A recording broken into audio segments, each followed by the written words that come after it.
Hello and greetings deck building fans. I love this type of games, and fortunately for us we had quite a bit of deck building games lately, and I think we'll still have a few ones. But if you know free to play games, you know that they're the most expensive games to play. Fortunately for us, Marble Snap still maintains some of its free to play qualities, and it's not a pay to win game, and it's not going to be very how should I put it, hostile to new players just because of the way the system works. So in essence, you have a game where you have only 12 cards in your deck and you can only draw 10 cards per fight. The fight lasts 10 rounds and you don't directly engage the enemy's creatures or the enemy superheroes. You just put your cards in 3 possible locations, and those 3 possible locations also have some RNG to them. So every game will be different, and you also will be getting basically 10 cards, so sometimes you'll not get the card you want. Also, there are many decks right now, and there are many ways to make sure you draw the cards anyway. The main point of the game is that it has an innovative mechanic called the collection level. So the more you play a card, or if you get boosters through the shop or through some other ways like others, I don't know, let's not get into it, you'll gain the collection level. The collection level makes it 100% sure that you'll be getting always the same cards in the beginning of the game. So usually when you start playing a game like this, or Hearthstone for example, you'll not be getting a lot of free cards, but in this game you'll be getting a few cards every time you level up your collection. So that will mean you'll get a lot of cards, probably 100 cards in the first month of you playing the game. As you can see, you get 1 card every 4 levels. Now these cards are not the best, but they have some effects to them, and some of them can be used for very good decks, even way into the, into the stage of the game. So currently the game is, I think, Series 5, and the Series 5 cards are super strong. So if they will ever make Series 6, those cards will be so overpowered you cannot really play the game without paying for some booster packs, because the game will become so hostile, you will not believe it. Yeah, but currently it's kind of like on the edge. You can still have fun with it.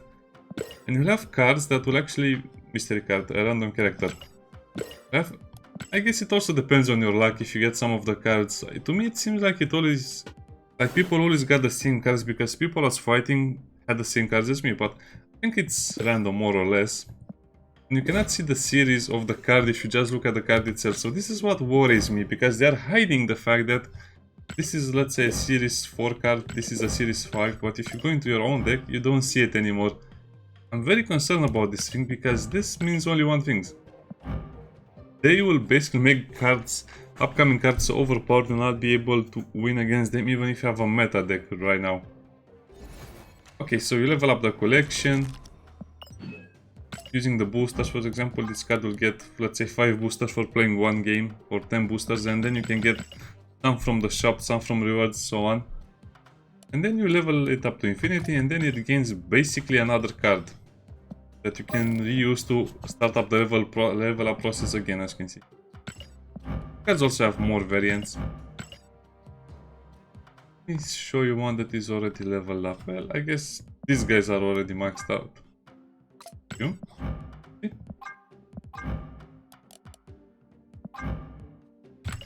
And the great thing about this is that if you just play every day for 1 hour, you can get whatever you like. Now, sadly, the newer cards, like I keep saying, will be much harder to get. So you have also the Season Pass. Season Pass contains this card and some of the other rewards, but if you buy this for 10 euros, you'll be getting so many more rewards. Because look at this. I don't have that one, I don't have that one, but you'll also be getting a lot more gold and a lot more resources if you have the Season Pass, of course, which is a little bit unfair, I think, because you should get 1 free and 1 Season Pass, but it's actually 1 free and 2 Season Pass. So as you can see, this will get super annoying, especially for people who just want to play the game normally. But after you complete this to a certain point, you'll actually be getting the same rewards every time, and it will be for free. But you'll just not be getting these ones. And as you can see, some of them will be really important. 500 gold, the last one. So yeah, they're really pushing up the pay to win mechanics in this game, but like I keep saying, it's okay, you can handle it now. Also, let me show you a starter deck. So it's very hard to make a deck in the beginning of the game because the cards don't really synergize with each other. You can more or less make a deck that focuses on 1 energy cards. But that's going to be a little harder to pull off, especially later into the game, because then people will really know what to do. But at the beginning, just use this card a lot and use one cost card a lot more. This is actually my starter deck, my noob starter deck. I have no idea how meta it is, but basically the entire deck is based around messing up other people's strategies. So I can destroy a random enemy one cost card at this location, which is great. You also need a card that turns into something else after it is destroyed, because many of the challenges of the game is having a card that can be destroyed. Especially, anyway, that's how the game is. It likes to throw a lot of challenges where your cards are destroyed, a lot of locations. Goose, which is one of my favorite cards, because imagine someone has an expensive deck and they really paid a lot of money and they cannot use it because you just play this card on a location. You can really mess up someone's game if you play Goose. Also, you can mess up your own game. Card which replaces the location with a new random one. Blizzard. It has a lot of power for costing only 2 energy, but if the enemy has 4 cards, then it's basically useless. Morph. Become a copy of a random card in your opponent's hand, which is really strong. This card has won me more games than I can remember. So basically 1 out of 5 times, 1 out of every 10 games, more or less, you copy a unit that is so strong that the enemy just quits. For example, there are cards that cannot be played normally. This costs 8 energy. So if you destroy, let's say, 2 or 3 cards, then you can play it, but otherwise you cannot play it. But also look at this guy. There are many ways to summon a card, that doesn't mean you play it. So it's 6 energy and 20 power, but also you cannot play this one if you play the card last turn. So what do people do? They have other ways of playing the card. One of the ways is playing Jubilee.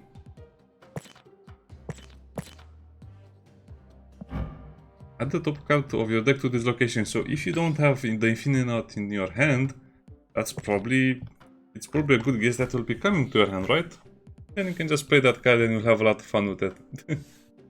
But imagine if you use Morph and he morphs into one of the super strong characters, and basically you get a 20 power at the location 12, 14. Anyway, any card that has a cost of 5, 4, 5, 6, it will be a big plus because you can play the card cheaper. Sometimes you can create a lot of randomness, but it's great. Also, Gambit. Usually I play Gambit in the last round because in the last round the enemy will have a lot more useful cards and a lot more powerful cards. And enemies don't really expect this. They don't expect to have one of their own cards destroyed. You still need a card in red to discard it. And also I usually play Killmonger and Gambit in the last turn because if an enemy just sets up a lot of one cost cards and they power them up and they buff them up, they don't expect you to destroy them in the last round, so that'll be a lot of fun as well. As you can see, it's basically destroy all one cost card, which is it's a pretty often encountered deck in the beginning of the game when you're farming. You also need a card that can destroy cards, which also has good power. I mean, 3 and 5 is very good. Hulkbuster 2. This actually applies on top of another card, which is great, because it can create a lot of synergy with cards like this one. 5 power if this is the only card. This card has 4 and 11 if it's the only card in this location. Plus you can add another 5 to it. Also this guy over here, the right location has 6 power. So it's 5 and 10. I don't really tend to play the 6 cost cards anymore, even though I have some of the...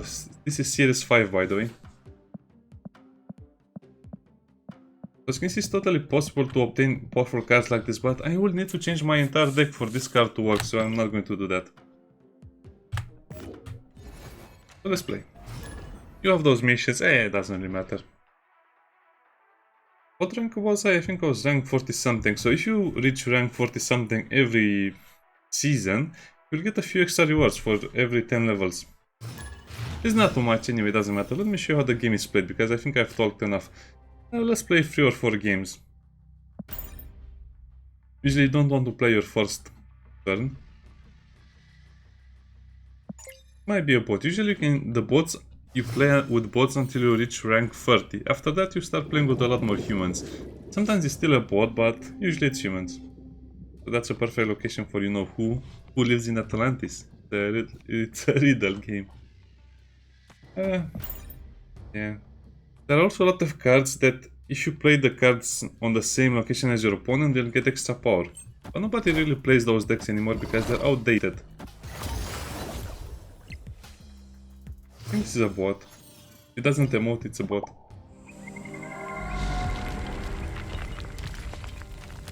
And it's time to play the Mighty Goose. I guess I can play also this card over here. But I don't have my Namor card for turn 4. That's also one of the starting cards, as you can see, he's getting really strong over there. Okay, the rock is fine. And this is where things get tricky. Let's see what we'll get. Fishing. Ah. Nothing. Because he played Cosmo when I played this card, so it's 0 power. This can also happen sometimes. Also we get a cool effect for Goose. But that means he cannot play on reveal cards either. Oh, that's so annoying. So there's a card that actually goes to your side. Opponent snapped. You might think, well, this game is lost. Well, depends on how you view things. It really depends on how you view things.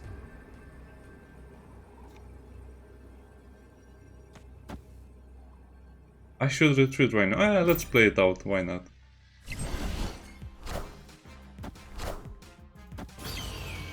Yeah, there's no way I was going to win this. I guess we still have a chance, but these cards are protected. I destroyed this Baki, perfect. Yeah, so as you can see, this is an example of a deck that messes with you instead of actually messing with the power of your own cards. And you can also retreat, so this is a really nice mechanic as well. As you can see, you need 7 points to advance a rank, and you get 1 point usually for winning, and you can also snap up to double the points. Anyway, that's not important. The important thing is that you can reach quite a high level just by playing normally. Let's play more games, because that was a very bad one. I got kind of a bad deck, and he kind of... I don't want to say he outplayed me. The problem there was that... you don't usually play like that. That was a very lucky play from him. As you can see, if you play the same game 5 times, you'll basically get different results. That's what I like about it, the randomness of the locations of your deck. Well, I have to play something. This is very risky. Sometimes you can turn it into something that will automatically lose the game. Scarlet Witch is one of those cards that you basically need to have in your deck as a free-to-play player.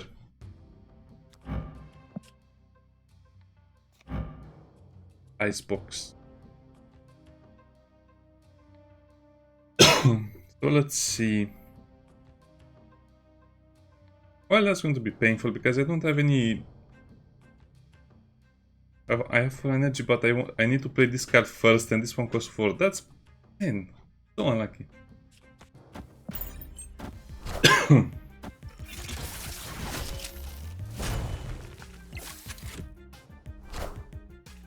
Wind, aid my hand. This will be the last time we can play cards over here. Kind of useless to play this one. Yeah, it's so annoying when people get this strong starting hand. So this is 6 costs right now. It messes up my entire strategy. This I'll just have to improvise, right?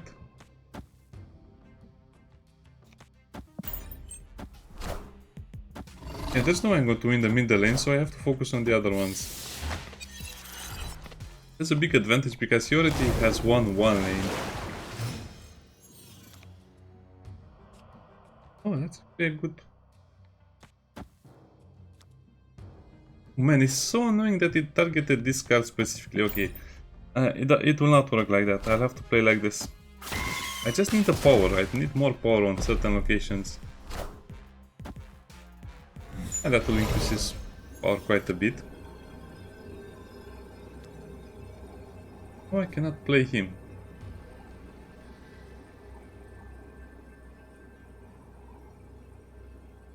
Not much I can do here, and I don't think he will play a lot of 1-cost cards. Snapped. Also, if the opponent sees you are hesitating too much, he will snap. And this means you can play 2 games that will get you more points than playing 10 games, which is kind of a weird system, but that's how it works. If you're winning, you can win big. If you're not winning, you can lose big. Yeah, there's no way I was going to win this fight anyway. Especially the way it's set up like this.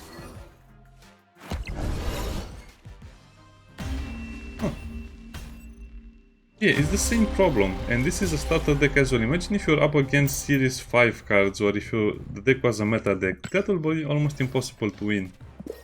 But again, just by playing the game you gain some stuff. Do your missions.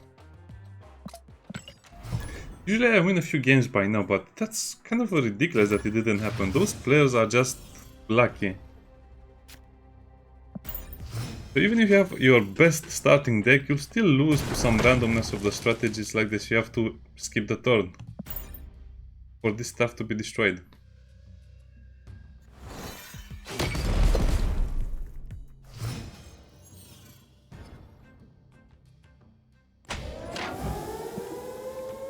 Okay, now we can actually play the game. Look. Oh, that's such a bad card. The worst card I could have copied. Sometimes you automatically win, sometimes you'll actually lose because of a bad card like that. This will be played. It usually messes up their entire strategies, the fact they cannot play some cards at some points. Okay, this is... Man, I really hate this card. It just prolongs the game one more turn.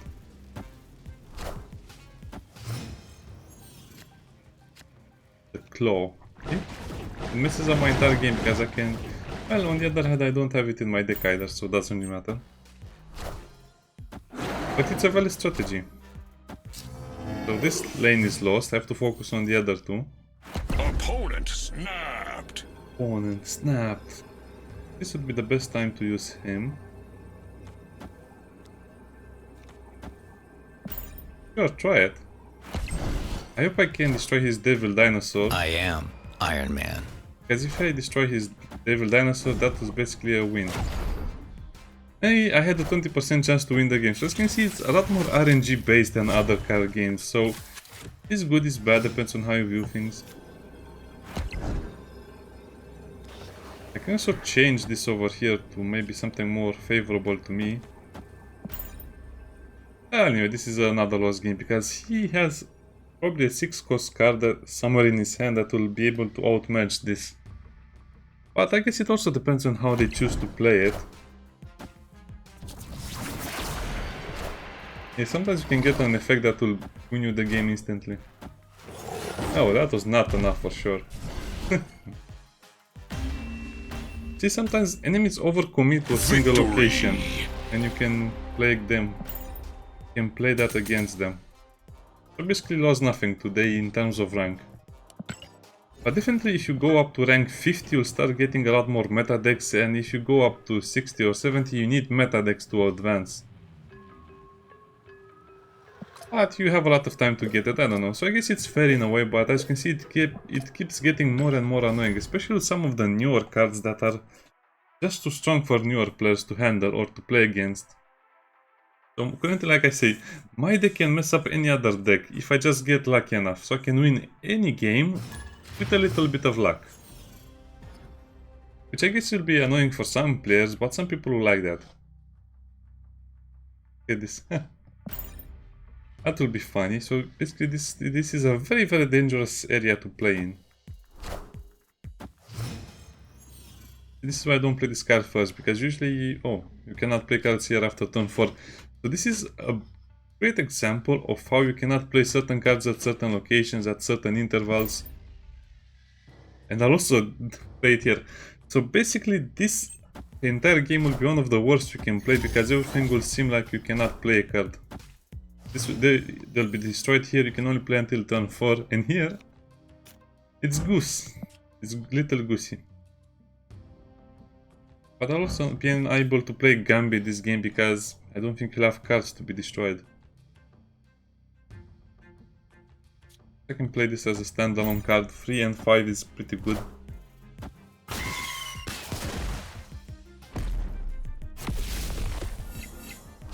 I guess if I get Morph and play him here, I might be able to turn this around, but it's not going to be like it.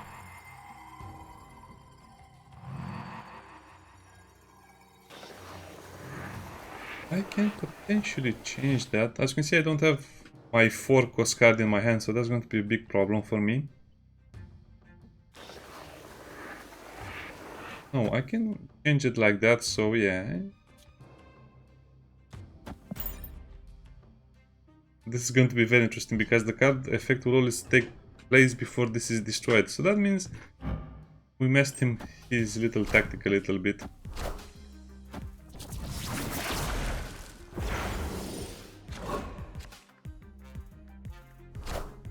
He has one of those decks that manipulates destruction of his cards or the inability to destroy them. Well, if you cannot play cards here, this is kind of also wasted, so I needed much higher power cards, but I don't have them.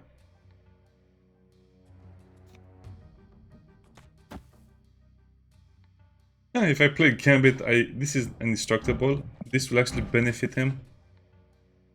Kind of a funny lineup. Oh well. I know I'll destroy my own card, doesn't matter.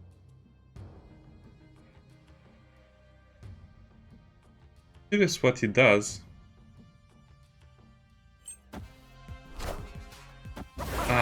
If you play 4 cards over here, he cannot put his cards over here, and this card would have remained in his own area. I guess it's a benefit, it's a good strategy to basically... Yeah, I can play this over here into much better. There's no point in playing Gambit. You can also wait to see what your opponent does, so that basically will give me a little more power. 5 instead of 3. That's much.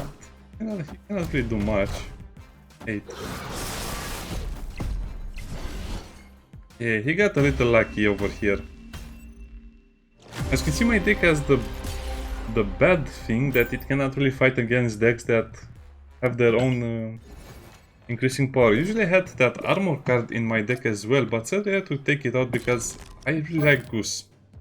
So usually I would replace Goose with armor, and that would mess up the destroy deck card. The card destruction deck. Okay, let's try one more. I don't know, I like this game, but as you can see, it can be very annoying because of the RNG and because of some overpowered cards, and you have not even seen the overpowered cards. This is just the basic stuff. Okay, this is great. I guess this is great as the final game because you can see that I can manipulate the game a lot better than him.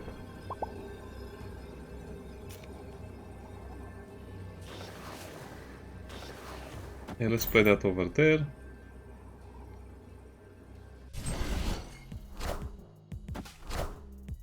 Here's a movement card.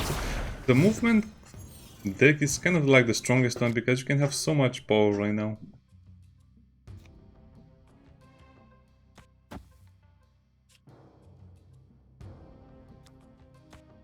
That's so annoying. If you have a lot of 1 cost cards and a lot of 4 or 5 or 6 cost, you can actually kind of swap it until you get your strongest cards out. Yeah, I got Heimdall.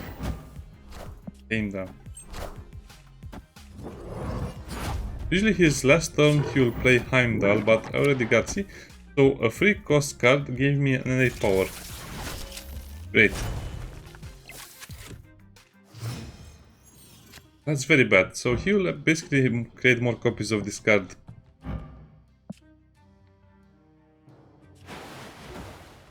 Oh? Oh, that's so annoying that you have to play. I have to play like that. So if you will play Heimdall, where you will play it?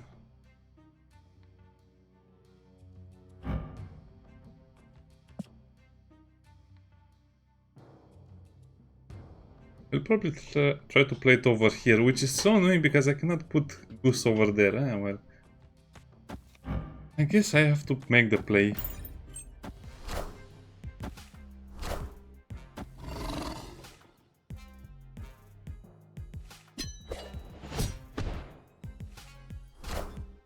Doctor Strange, he'll move, yeah.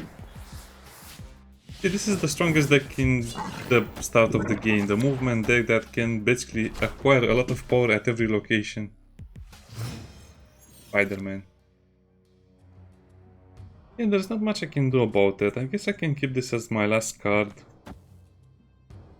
It's kind of a useless card to play. I'll just play it anyway. Yeah, this is my only problem right now. You cannot defeat this type of deck unless you have a lot of movement cards of your own and you do something crazy with them.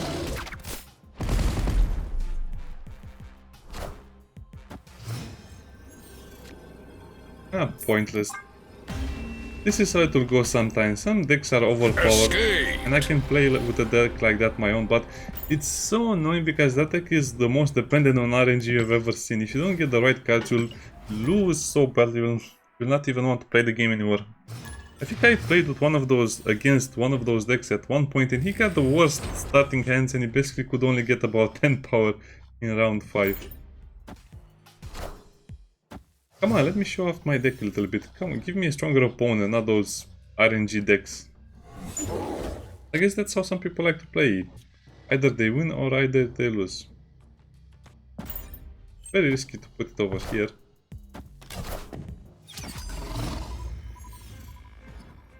This is why I usually keep my Electra.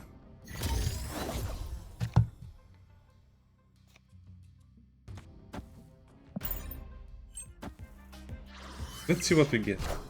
Instant win? Nope, not even close. Over there. But at least it allows me to play very fast sometimes. Oh, that's a weird deck he has. Oh, how I hate that card.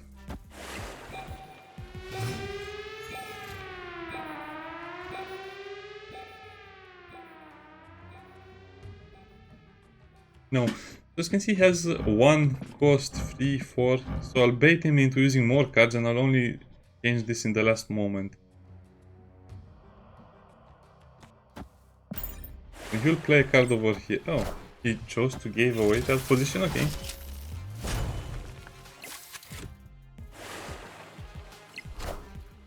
I am Iron Man.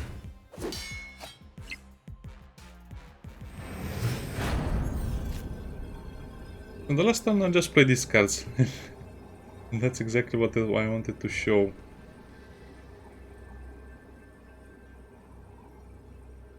I guess I can try and win this side as well.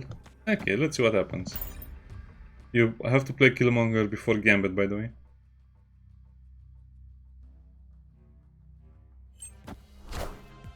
Yeah, perfect. Let's try Iron Man or Monster. Works, it works. Victory! Very easy game. As you can see, sometimes you can just predict the entire game by just looking at your own hand and what card the opponent plays in the first turn. Which is the second turn. Let's play one more. And I think everyone got kind of a good idea of how to play the game. And a good starting deck. I think this deck is very good if you can probably reach rank 60 or even... Well, I think that's already too much because I am starting to see a lot more decks that have super strong abilities and super strong synergy. The meta decks in this game are crazy strong. And that's the only reason I really wanted to play it, because as you can see, it can mean you can play without meta decks, but I think this will go away in about 6 months. Yeah, it's beginning to be like that even now.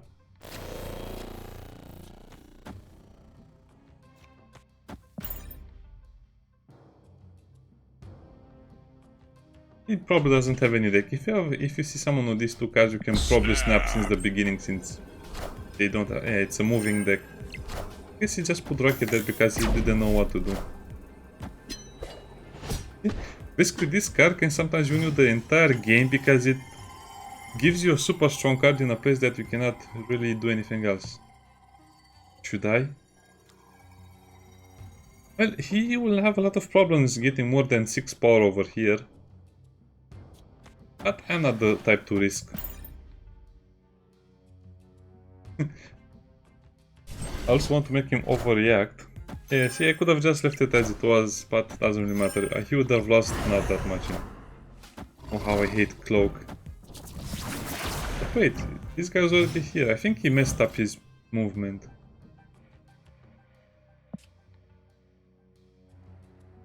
Might have messed up his turn. On the other hand, he doesn't really have much to do because I kind of restricted his movement.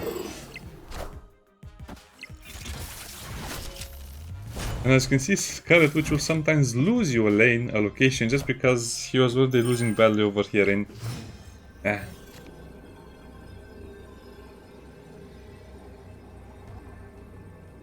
Doesn't have any one-cost card, so I guess I can just play like this. I should have snapped. Oh well. Next time. So, I won already 2 locations, there's not much else you can do. I don't think this was a bot. Just got very unlucky with his movement cards. And I restricted his movement, and this one restricted his movement as well. Of course, he still tried.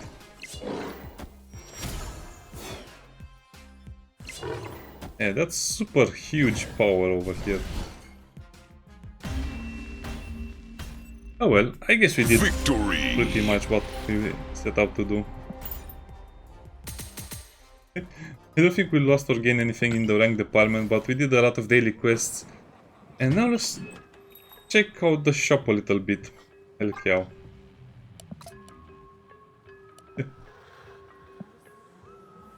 Yeah, I always buy this, because this is kind of like the best you can buy. At least for me. Credits and a lot of boosters. And you can always buy this one. This is one I like. So the token shop, you can get tokens in a few ways, but you can buy Series 4 card, or even a Series 5 cards if you have enough tokens. So it's kind of like up to you. And you can also choose a free Series card every season. Just the normal stuff. Also, on your collection level, you can reach Series 4 or 5 cards. And you will get one of these. I think it's randomized. So if I reach the spotlight 850, cash over here, it will show you. So you can basically get one of these cards, and you can more or less get 2 of them at some times. Because if you just keep all of your resources without spending them, and you'll only spend them when you have cards over here that you like to obtain, it makes it much more easier to actually get the card you want, and actually a super strong card, one of the current ones. Sadly, these ones don't really work in my deck, and I think I will probably get Man-Thing if I can. But that's the problem, I don't want to use my collection level or the other option with the tokens, because he doesn't feel like he's strong enough to change much. And you'll know when you have a card that can change your entire deck, or you can make a deck based on that card. Anyway, the game is still worth playing, but play it now if you really want it, because in 6 months all of this will be gone just because of how crazy strong the newer cards will be, and they seem to be really limiting your possibility of leveling up, especially with these daily quests.